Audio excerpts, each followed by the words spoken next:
Hello and welcome to Fiction Fans, a podcast where we read books and other words too. I'm Lily. And I'm Sarah, and I'm very pleased to welcome Michael Vadney onto the podcast to talk about his debut novel, Crownfall.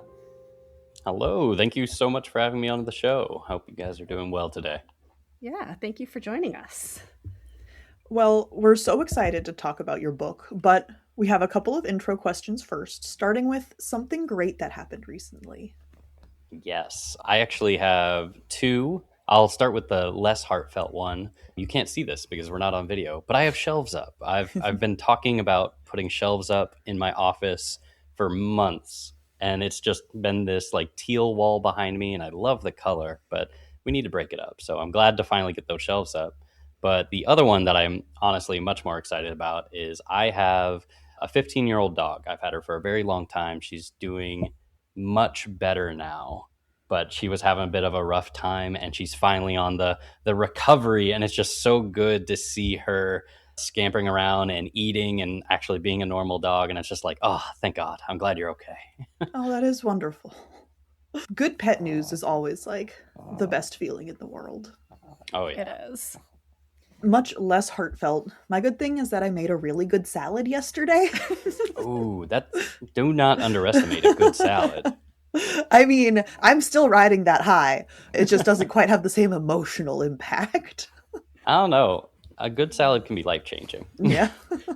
A good garlic and herb feta is pretty emotional, so. I will agree. Similarly, my good thing is also less heartfelt, but we have finally broken our heat wave. So it is in the much more moderate 70s today and not the 90s. Yeah, that feels good. I'm expecting the temperatures to go up for a while. I'm down here in Texas, so we don't get a very long spring. Yeah, and temperatures will go up here eventually, but it's not usual to have 90-degree temperatures in March. So It is a little early for that. yeah. What's everyone drinking today? Right now, I am drinking coffee. This is my second cup of the day. There's this company called Black Rifle Coffee, and I think they're based here in Texas because they're all over the place. And they have really good blends and really good roasts. And so I've been enjoying a lot of that lately. Nice. I also have coffee. I feel like coffee is the right vibe for this book. Maybe not necessarily good coffee, to be clear. I feel like strong bitter coffee fits with some of the things that happen in the novel. I can't wait to hear more about that. I'm not drinking coffee, I'm drinking tea. You're the odd man out today, but that's all right. I am. You're still invited. It is wonderful. I'm a big green tea fan, but I also like black tea. Yes. This is a nice oolong tea. Nice. And has anyone read anything good lately? Other than, of course, Crownfall, which we are about to discuss at great length. I am definitely reading Crownfall again right now as I have the physical copies here and just reliving this journey that I've been taking. But I'm also reading right now, or I'm listening on audiobook, A Drowned Kingdom by P.L. Stewart. Oh, nice. Wonderful. Yes. It's been on my TBR for a while. I'm finally getting around to it, and it's really good, but I'm also confused by it. Not by the story. The story is great, but it's 90% narrative summary, but at the same time, the narration of the main character is just so good that I'm enjoying every single step of it. Yeah, that book, because it is such like a strong character first person perspective, you have to fully commit. Yeah, he can be a bit of a righteous bastard, but he's just so fun to watch being a righteous bastard. Yeah. Sarah, you got anything better than me? Because mine is bad. Is it Pug Noises? Have you been reading Pug Noises? Is that your answer? Yes. I have been reading Pug Noises. No, it's just been podcast books. Oh my goodness. I'll actually honestly say they're usually not this roped up. They are not usually this bad. You can blame it on my presence. Well, I got the Mayo Clinic's Guide to Your Baby's First Years in the mail this week, so I've been reading that. I like it a lot better than some of the other baby books I've read lately. I just appreciate its tone, and it's very straightforward, and it doesn't both sides things too much, which some books are like, hey, if you want to have zero medical intervention, that's totally fine. And it's like, no, that's not fine. I was going to ask, like, what makes a good baby book? I am kind of curious. Yeah, not trying to stroke everyone's ego. Like, any choice you make is fine. No, tell me the right choice. You're a doctor. I'm coming to you to tell me what the choice is supposed to be. Yeah. With you're here to get guidance, not to have more options. Exactly. I don't want to hear about how effective essential oils are during childbirth. That's just not the information I'm seeking out. Yeah. There's a lot of things like that where, like, especially in like medicine, where I get it. This stuff can be very helpful. There are a lot of things outside of like traditional like medical practice where you can be like, hey, this helped me, and that's great for you. I'm glad it did. But those things just smell good to me. Yeah. And yeah, like looking for a book to be an authority and not just like, here's all the options. No, evaluate them, please. Have an opinion. I need you to have an opinion for me. Yeah, because you just don't have that background of information. No. So it's good, but also very dry. It is a nonfiction book, so not nearly as fun as Crownfall, which I sure hope is not nonfiction. I assumed it wasn't. Oh my God. That would be, one, spectacular with the things that happened into it. I would love to visit that world. I don't want to stay because of, there's not a lot of great things that happen to people there. But, that would still be cool to see a giant city like powered by Ceresite and everything. I would love to see that. So what genre would you define Crownfall as? I know that's genre definitions can get really personal and specific. So from the author's mouth. Yes. So I have been calling Crownfall a noble dark fantasy. And you can tack on a lot of things that go with that. It is an action adventure. It is a political intrigue story. It is a little bit on the darker side of fantasy without being like grim dark. But yeah, there's a lot of boxes that you can put it into. But there are noble dark fantasy is my favorite one to call it so far. So I'm not super familiar with the noble dark genre. What would you say defines that? Is it like a little grim, like grim dark, but people are noble and not just unrelenting bastards the entire time? That's actually pretty spot on. It's a flavor of darker side of fantasy. So there's these 4, I'm going to call them flavors because I can't even say they're really genres, because there is the one that everybody knows, grim dark. There's the one that I'm writing in, noble dark. And then there's grim bright and noble bright. And it's just a different spectrum on an axis of how light or dark is your world and how light or dark is your characters. So the intersection of noble dark is we have a grim dark styled world. The world is unfair. There are institutions in place in power that are corrupt or not doing the best thing by the people or what they're supposed to be doing. But there are still individuals within this world who are noble, who are still trying to do the right thing, even if they mess up along the way. I think the most popular author of this style of writing would be like Brandon Sanderson kind of stuff, where you have like Dalinar Kholin, who is a man who is a warmonger in his youth and then trying to be a better person and trying to rectify the mistakes and trying to stick to his moral code. And it's stories about people who are just trying to do the right thing in bad situations.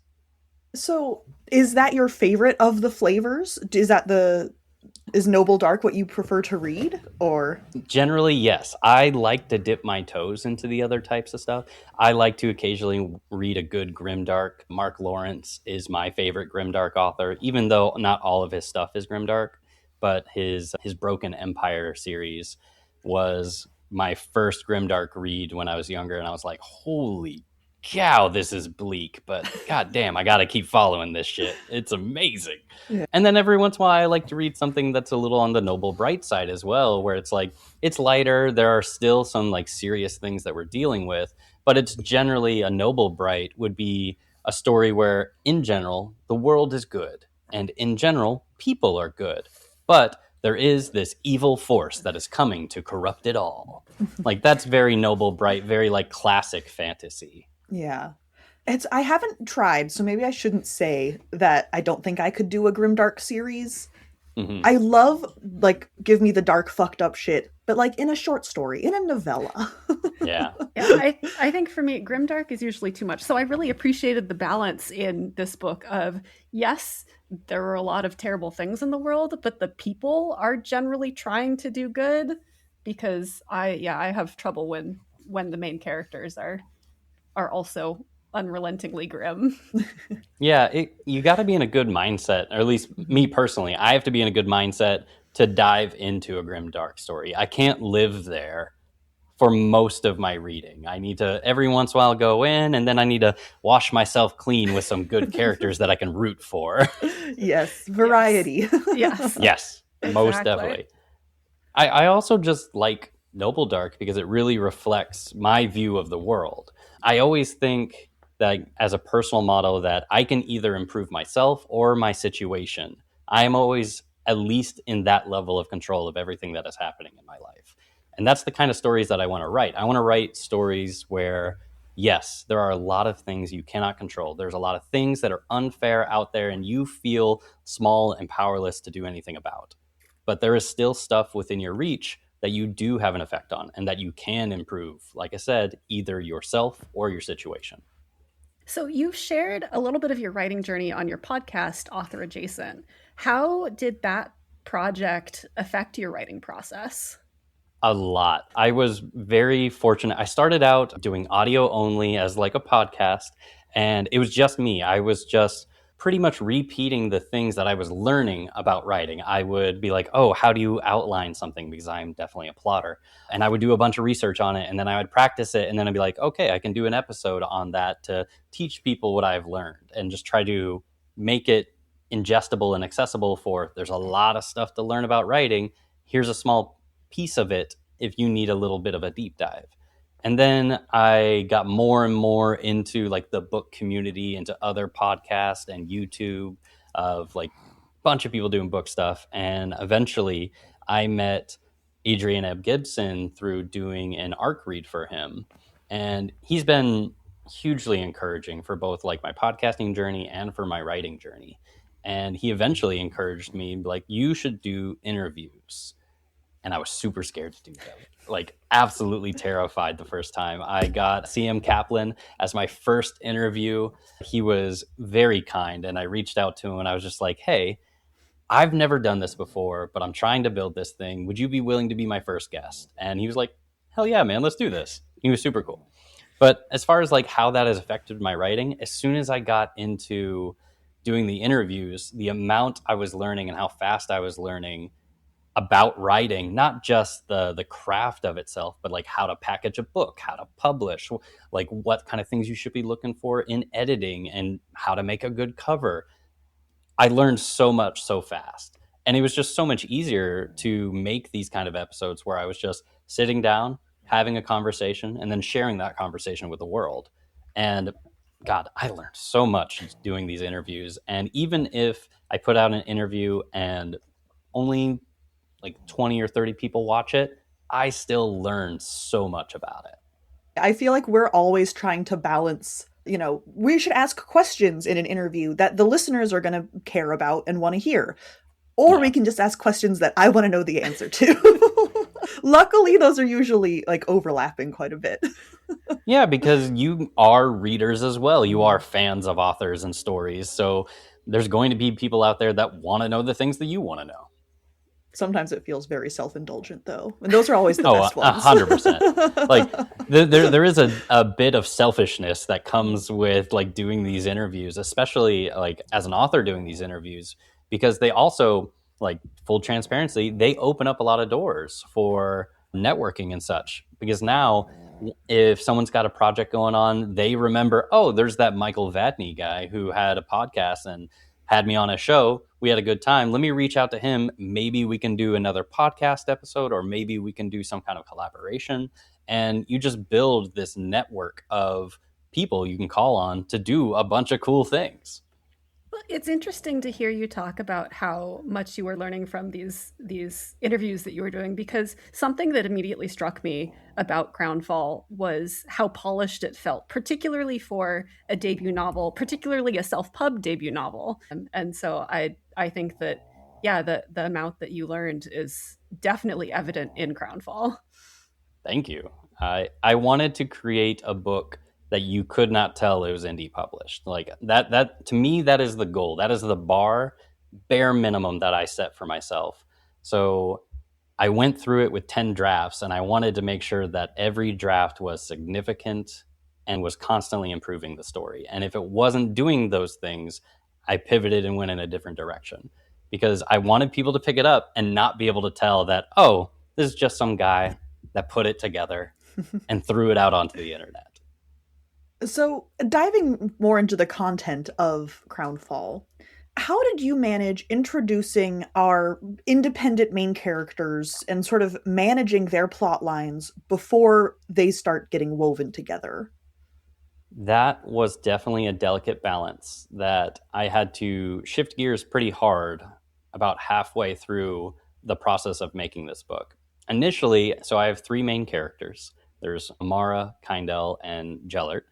And at first, I thought, okay, I'll take these three characters and I will map their story across the three-act story structure. It's good enough for Aristotle. It's good enough for me. And then I wove those three together like a braid. And I was like, okay, inciting incident, first plot twist, and just try to bring them all together. And this was a mistake. Going about it this way, it was much more complicated than I expected. And I ended up having a very repetitive pacing for inciting incident. All right, first plot point for each of the three characters, which doesn't make for a very engaging read when you blend that all together. So it was probably about draft 3 or 4. I took it all apart, slapped it all back together in a way that the pacing was much more enjoyable as a full and cohesive story, where you get tidbits from one POV about the other POVs, where not everything has to be on the page if I can tell you about it as a little aside over here from someone else's perspective.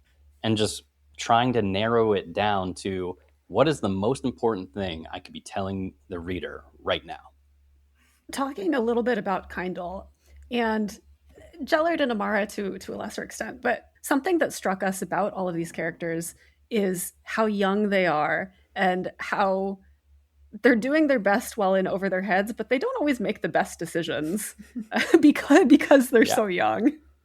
Yeah, honestly, that's a lot of people. As you're growing up, you're just trying to figure out how life works, but at the same time, you have things that you want, and you also have, these are all young people that have a lot of responsibilities on them. Like Kindell is the youngest out of all of them at 19. Amarià is supposed to be, I think, about 22, and Gellert is around 25. So they're all in their like early 20s kind of age, like either roughly college or post-college age. And it's around that time that like most of us experience this huge shift in, we have a ton of responsibility and not quite the skills to deal with that responsibility, and not the emotional intelligence to deal with a lot of these things. And so I kind of wanted to tell a story about this time, about learning how to become the person that you wanted to be and achieve the things that you wanted to do while not having all the tools to do it. Well, and not going to go into spoilers because we are still in the spoiler-free section, but it does make their character arcs really rewarding to see them grow as they're dealing with all of the shit that's thrown at them. Thank you. And I hope I threw enough shit at them, because, man, they go through the ringer a little bit. It's almost like a second coming of age, right? Because it's not a coming of age story. They're young adults, but they're adults. But it is that like second level of maturing and kind of adapting to the world around you. Yeah, I've been labeling it as a new adult, which is kind of like that middle ground between YA and adult fiction, where it's usually featured around protagonists that are about college age, which is what I'm rolling with right now, where you could enjoy this story if you are 16, but you can also enjoy this story if you are 35. And it just kind of hits that middle ground with, yeah, maybe you can enjoy this story when you're older as well. That is great. There are a bunch of people in their 60s who are reading YA, and that's awesome. But it is, like you were saying, secondary transition of, I have all these skills, I have all these responsibilities, and I have no idea how to do any of them. Mm-hmm. One of my favorite bits of flavor around world building is slang and the different words that people invent for their fantasy worlds. So in Crownfall, the one that struck me was thorn or thorning as a curse word. Yeah. Can you tell us a little bit about developing that? Yes. So I like in-world slang like that too. I like in-world cursing. And that was something that I kind of wanted to straddle the line a little bit with as far as like cursing goes, because I wanted this book to be widely accessible. I wanted it to be something that a parent could give their high schooler and be like, hey, this is okay to read because we're not saying shit, fuck, damn all the time, like you would find in a grimdark and stuff like that. But I did still want it to be more adult leaning. So we say whore, we say bastard, but we needed a bunch of other in-world curses to cover the things like fuck and shit. I know I'm cursing a lot while I'm talking about this. This is not a YA podcast. It's okay. Thank goodness. But then, so I needed words for these things. And so I started thinking about like, what kind of words would they use instead? And a lot of cursing originates from religion, what the things that they believe in and the things that people find sacred. So whatever you find sacred, give it that dirty little twist, and that is what you're probably going to be cursing about. So in Crownfall, where the story takes place on the island of Barunt, they worship the Eld tree, which is like a tree of life, very classic kind of god worship for a religion. So a lot of their curses are plant-based or tree-based. So we got thorns, we got bent branch. One of my favorite ones very early on is there's a character named Lefty where he talks about Eld's left nut. And that's just funny to me because like there's nuts on a tree and nuts as in the genitalia. I love that. It's so funny to me. It's a great double entendre. What's not to love? Well, we have a lot more questions, but they should only be listened to by someone who has read the book or does not care about spoilers, so we're about to head over there. But first, I have a question for Sarah. Who should read this book? Honestly, I think if you are a fan of Mistborn, you're going to love Crownfall. Yeah, great comp. I have no notes. Yeah. that's exactly it. Hey, that works. That is very much what I was aiming for, was those fans who were looking for that light and dark, easily accessible kind of story. Yeah, I think you nailed it. Thank you.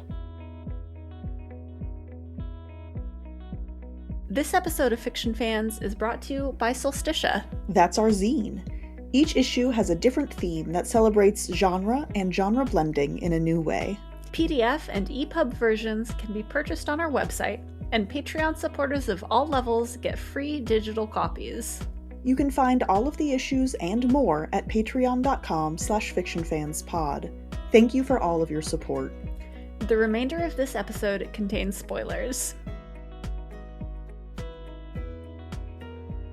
So we talked a little bit about the three main characters and how you intertwined their storylines. I really enjoyed I'm going to call it a subversion, because it was subverting my expectations of when the book starts out. I was sure that Kindle was going to be, of the three main characters, he was going to end up being like the central one. And then as the story progresses, we still see him, but the other two characters, Amarià and Gellert, start to really kind of take over the story for me in a good way. And so, yeah, I really liked how that played with my expectations. Yeah, thank you. There was a lot that I wanted to say in this story, and I knew I couldn't do it from a single perspective. So I made three, and each of them are part of the bigger story, but each of them is also telling a different part of it. With Kindle, you get your action adventure. Like that is his embodiment. He is mostly a revenge story of going through the slums and rising towards his goals and trying to achieve his dream of slaying his enemies who have destroyed his life. Classic. A lot of people like that. And then with Amarià, I wanted to tell a political intrigue story. I wanted to tell the story of a young woman who was capable and ruthless and was trying to do the best by her family. And then with Gellert, I wanted to talk about the world and the magic and learning how to trust your values and trust your morals when they have been tested and broken. And for each of them, that's what I wanted to focus on. I wanted to focus on a different aspect of trust. Gellert is about trusting himself. Amarià is about becoming trustworthy. Kindel is about trusting others.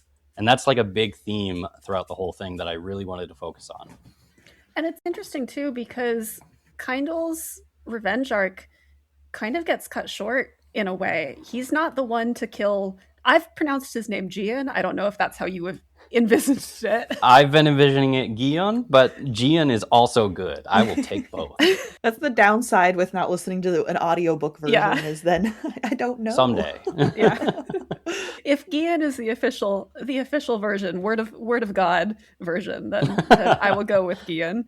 But yeah, Kindle isn't the one to kill Gian. He's just kind of there killing not killing other people, but making sure that Gellert has enough time to save the city. And it means that Gellert is the one who kind of inadvertently kills Gian, which was another really interesting subversion for me. Yeah, because that's where their stories kind of cross. Is Gellert's whole story is about not wanting to build weapons. He is this genius engineer of this magical tech that exists in the world. And his whole thing is he does not want to make weapons. He doesn't want to negatively affect anyone or anything. And as he goes through the story, he kind of, at that final moment, he is put in a position of, if I do not harm, everybody dies. And at the same time, on the other side of that, every revenge story is about how revenge doesn't solve your problems. It doesn't fix anything. It might, a lot of times, it doesn't even feel good in the moment because it's just you've built this up for however long that you've kind of carried this chip on your shoulder. So I wanted to really lean into that by taking away from that entire element. In earlier drafts, he 100% kills Gian, and it is brutal and bloody and cathartic. But as I was going through the story and like really figuring out what my themes were and what I wanted the characters and through them the readers to learn was like, hey, I'm going to take this away from Kindel. He's not going to get it, even though he's worked so long for it, even though he thinks that is the thing that will bring him happiness. It won't. That is, in my mind, a very true lesson. And so I wanted to put that. Yeah. As a reader, it felt much more satisfying almost for him to not get that satisfaction, because it did feel very true to, revenge doesn't solve your problems. You're not going to feel better. Yeah, the ending to Kindel's story, I didn't realize this until retrospect, like afterwards, writing the whole thing, but it reminded me of Murtaugh in the inheritance cycle, how his story ends, where it's just like, hey, yes, you've been through a bunch of crap, and you are definitely better now than when you started, but you still got a lot of shit to deal with. Like, this is not the end of your road. You still have a lot of growing to do, but this story only covers this part of your journey.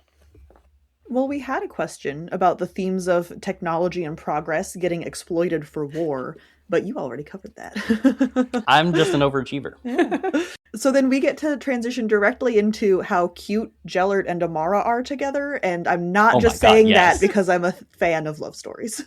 No, that was actually my note on the document, and I'm not usually a romance fan. Yeah, I wanted it to be very subtle. So my 3 favorite genres to read, like in order, are fantasy, sci-fi, and romance. I love a good romance story. I will sink my teeth into one. My favorite one of all time right now is The Invisible Life of Addie LaRue, and huge fan. And romantic subplots are also some of my favorite parts of stories. So I knew I wanted to put one in there, but I also knew that I am inexperienced in writing this kind of thing. So as far as like Gellert and Amarià went, I wanted it to be slow. I wanted it to be subtle. It is pretty much spiceless. So if anybody's worried about that, don't be. And I just wanted this like kind of cute, quirky thing to happen and build organically between them. And I will definitely say my wife helped a lot on that. My wife is my editor. She is my many things for this story, as it would not have existed without her. But she was really good at pointing out these opportunities of like, hey, you could have a little moment right here. And I was like, oh my God, I should add a moment right here. Let's write that moment. And it just turned into a bunch of like little cutesy moments that just slowly built into this relationship that burns in the background until it's like, oh, this has been there the whole time. And I really like it. Yeah, despite having a relatively small amount of page time, it does not feel like an afterthought at all. Because sometimes, especially with books for younger folk, love stories can kind of just get tacked on. Yeah, I wanted to avoid that because romance is such a big part of everybody's lives. Like finding a partner is a big goal and motivator for a lot of people and for a lot of things that you do. So I didn't want to take it idly. I wanted to be very intentional.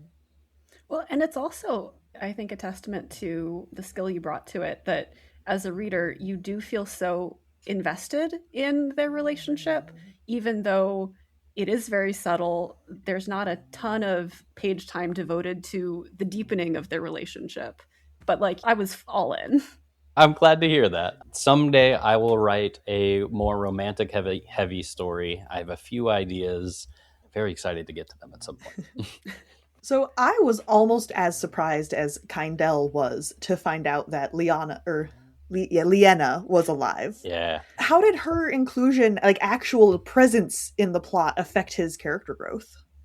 Oh, it's huge because so in earlier drafts, she shows up much earlier into the story as kind of like a heralder lieutenant. And as I was going through the story in the sequential drafts, I was like, this is too early. Kindell loses so much before the story starts, but I needed something to anchor the reader to kind of pinpoint all of that misery and that sorrow that he has been through and bring it to the page. So I ended up pulling Lyanna out of Heralder's crew and making her one of the Red Arms that he has several interactions with before it's revealed that it is her. Because as classic fantasy revenge story goes, like his parents are dead, he has no family, he's lost everything to the antagonist. But one of the things that like brings it closer to the reader is that he lost Lyanna. He's constantly thinking of Lyanna, this young girl that he grew up in this hellish prison with, who he lost and then eventually found his own escape from that prison. So he's constantly thinking about her and thinking like what could have been, even like speaking to a token that he has of her. And all of that is kind of just to represent and pin down, this is the amalgamation of everything that he has lost.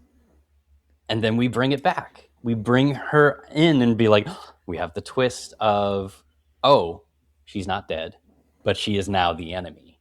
Unwittingly, but still the enemy. And then you break our hearts by killing her again. I know. That part was so hard to write. So I am an emotional person, but I also do not cry very much when it comes to media. There's one play, one book, and one movie that has ever made me like bring me to tears. But when I was writing you have to tell us what they are now. Sorry. oh, I could definitely do that. Yeah. So the book, very easy, Blood Over Brighthaven by M.L. Wong. The end of that book crushed me. I just absolutely loved it. We're in the spoiler zone, so I'm going to be okay with spoiling a little bit of something else. But it's just, it begins how it ends, and it's just that symmetry, just like, I've read it first thing in the morning. My wife wasn't even up yet, and I finished the book. And then she got up, and I'm like, I need a hug, please. And then as far as the play, it is the Dear Evan Hansen. It is a musical about a young boy who deals with this huge transition in his life and a suicide attempt. And it was just a very emotional story about how everything kind of just gets out of control for him and it becomes too much, and it's very emotional, and I was moved. I love theater. God, it's not a movie, it's a show. Full Metal Alchemist Brotherhood, like no joke. The end of that, when the brotherly sacrifice, I was just like, oh, I'm getting chills just thinking about it. Yeah, those three things are the three pieces of media that like really have brought me to tears. I will feel things very often when I read stories and consume tales, and that's why I like to, because they let me feel things and experience things that I don't get the opportunity to in my normal everyday life. Yeah. But I don't remember what tangent I was on before I went on this tangent. It was killing Leanna a second time. Oh my God, yes. Yeah, when I wrote that scene for the first time, I'm just like starting to tear up. I'm just like, oh man, this is really tearing up my heart to do, but this makes sense. And this is the emotional twist that the story needed. Were there ever any drafts where you didn't kill her? No. Doomed to die. Yeah, like very early on in the outlining, I didn't know what was going to happen to her. But by the time I got to that stage in the story, I'm just like, this is part of the lesson that like seeking revenge doesn't get you what you want. It doesn't change anything. It doesn't make anything better other than to stop the bad guy from doing the bad thing, which is good and should be done and should be pursued. But at the same time, that's not what's going to bring you happiness. And there are better attitudes to take in that pursuit. Speaking of the Red Arms, they were such a cool enemy that I feel like I, as a reader, went on a similar journey as Kindell. When we're first introduced to them, you're really not sure, like, are they automatons? Like, what is their deal? Everyone first refers to them as an it. And then kind of slowly finding out that they are, like, not just still people, but very much people who are aware of what's going on and happening to them was an absolute roller coaster ride. Oh, thank you. That was very intentional. I didn't want them to have humanity at first. Like the way Kindell sees them, they are the enemy. They are the villain. And that is a reoccurring thing that happens with Kindell a lot, is he sees the enemy less than human or more than human, depending on how he has built it up. Like Gion is practically a god in his eyes as the root of all villainy and in his pursuit of revenge. And the Red Arms are his dogs. They are his fingers within the city of control that he is constantly in fear of and constantly running away from, because to be captured is to be taken back to that horrible prison that he grew up in and to be continuously tortured for his power. You've talked a little bit about some of the themes of trust and the different kinds of trust that the characters needed to develop over the course of the story. As a reader, I really enjoyed the moments where the characters weren't sure if they could trust each other. Specifically, again, going back to Gellert and Amarià, even though like I as the reader knew that they could. Can you talk a little bit about using the multiple POV format to control the reader's insight? Yes. So one of my favorite things in stories is, especially multi-POV stories, is when you get to see the characters, the main characters, from another main character's point of view. Because as you are writing through the story, whether you are following Kindell, Amarià, Gellert, you have a picture in your head of who they are, what they look like, what their mannerisms are. But you have a huge advantage of being inside their head. So you are filtered through their perception of themselves. But then when you filter that perception through a different character looking at them, that is my favorite part, when POV characters meet and you're like, I have this picture of this character and he is very insecure and he is constantly never knowing what he is doing, but he's just trying to do his best or trying to solve a problem. And then another character sees him and they're like, who is this tall, dark, and handsome, dangerous man?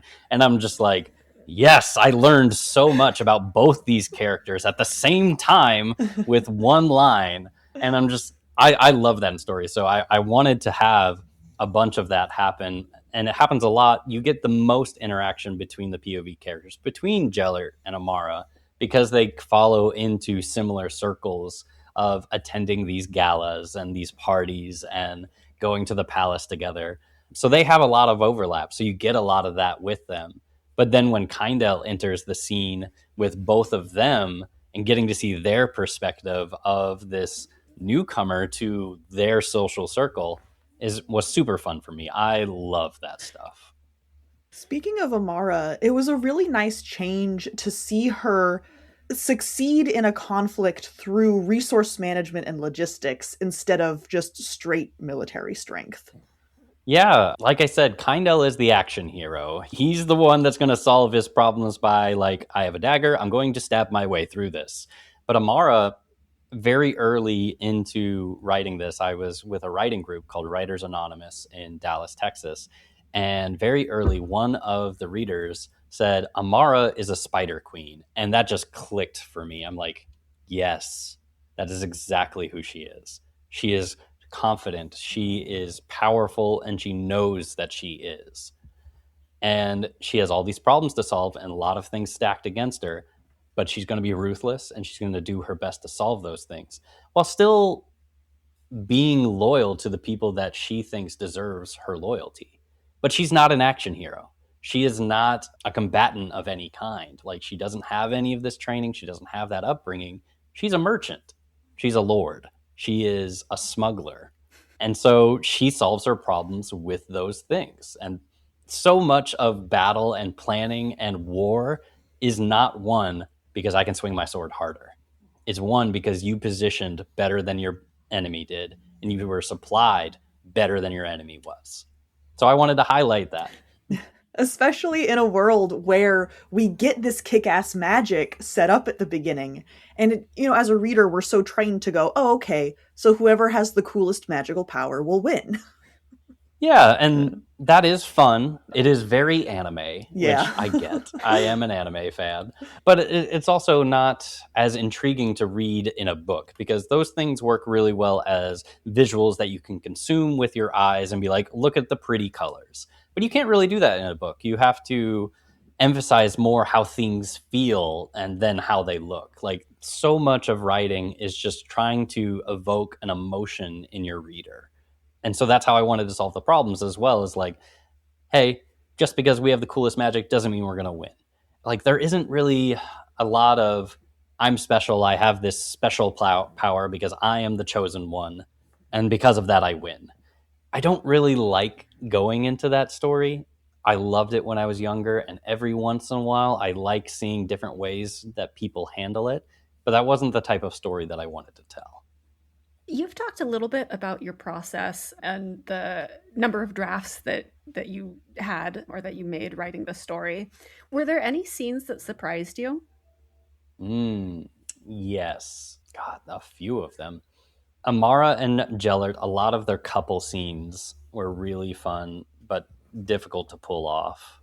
Because again, I like reading romance, but it's not an area that I feel a lot of confidence in writing. So I wanted to be more reserved with that. So exploring that side, even in the little bit that I did, was always a, what happens if I do this? Oh, I like that. That was cool. So it was a lot of like exploratory writing. I'm very much a plotter. I like having a plan, but there were a lot of the emotional scenes that I really had to just show up and just be like, you know what? We're just going to throw words onto a page. We're going to see how we feel about them. And we're going to throw away the first 6 and then see if the 7th one feels great. Because you have to try a lot of things when you're going into unfamiliar areas of storytelling to see what works for you. What are you good at? What are you bad at? And I was surprised to find that the subtle building of romance and relationship was, 1, very fun to write, but 2, I felt like I was pretty good at it. Like, there's so many of these cute little moments, and I'm just like feeling me with the warm and fuzzies. I had a good time. So Crownfall is very much a self-contained story. Like, it doesn't feel like it is like there are any unanswered questions that I have necessarily at the end of the book, but it certainly feels like there's opportunity for more stories. Do you have any more stories planned for the world? For this particular world, yes and no. So I very intentionally wanted to write a story that, like, with the buzzword standalone with series potential. And typically you do that in traditional publishing because you want to kind of snag a publisher that is willing to take a chance on your first book, but doesn't have to commit to a full series. And I kind of wanted to do it for the same reason, but for readers. This is my debut novel. I wrote a damn good book. I'm very proud of what I've made. But I also don't have the trust of the audience yet because I am new. You do not know me. So I wanted to write a story that you could just read this one story and you would be fine. Like, you have a full, complete tale. There's a beginning, a middle, and an end, and it has a conclusion. But it is open enough that if the masses read Crownfall and they go, we want more, I can give them more. I already know what the broad plot of that story would be. And because we're in the spoiler section, I feel like I can give that one word sentence of, like, it would be the repercussions of leaving the Prakaz Empire. Like, the Empress is not going to just let that shit slide. But at the same time, I'm moving on. I am already started writing my next story, which I do plan to be a series, and I'm committed fully to that being a series. And I'm working on a few short stories for some anthologies as well. Well, can you tell us a little bit, give us a teaser about one of those upcoming projects, or maybe something on the podcast we have to look forward to from you? Yes, I can't speak much of the anthologies yet. Fair. Because I don't know how much is public yet. But for my other project that I'm already started on, so while I was working on Crownfall, there was definitely periods where I wasn't writing, I wasn't editing, because the book, the manuscript, was in someone else's hands, and I just had to wait. So during those times, I was always constantly taking notes of the next story that I wanted to write. And I wanted to write Full Metal Alchemist Brotherhood meets the Lycanius trilogy by James Islington. And I'm in love with both those mediums. I love mixing time travel with fantasy. It is my favorite niche subgenre of all time.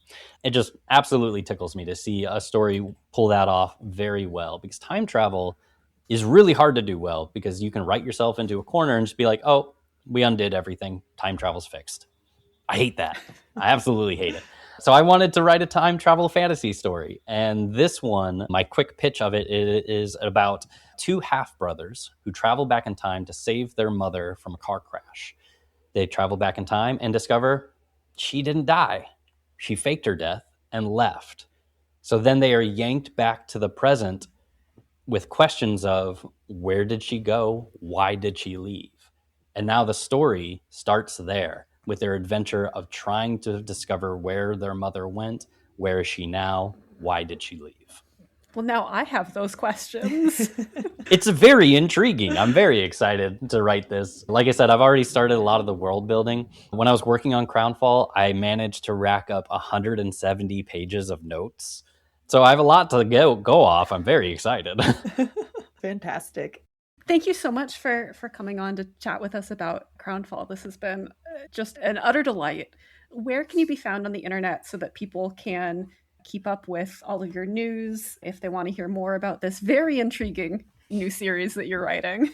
Yes. So I can be found all over the socials. It's always Michael_Vadney. You can also find me on X and YouTube for my podcast, Author Adjacent. The best place to probably keep up with news about like my writing and the new series that I'm working on would be through my newsletter, which you can sign up through michaelvadney.com. Thank you. And we will link all of those in the episode description so listeners can easily find them. Sounds great. Thank you so much for having me onto the show. Like, this is my first conversation of digging deep with with my story with people who have read it, and this has been an absolute blast. Thank you so much. Oh, thank you for joining us. It has been so much fun. Thank you so much for listening to this episode of Fiction Fans. Come disagree with us. We're on Blue Sky and Instagram at FictionFansPod. You can also email us at fictionfanspod@gmail.com or leave a comment on YouTube. If you enjoyed the episode, please rate and review on Spotify and Apple Podcasts, and follow us wherever your podcasts live. We also have a Patreon where you can support us and find exclusive episodes and a lot of other nonsense. Thanks again for listening, and may your villains always be defeated. Bye.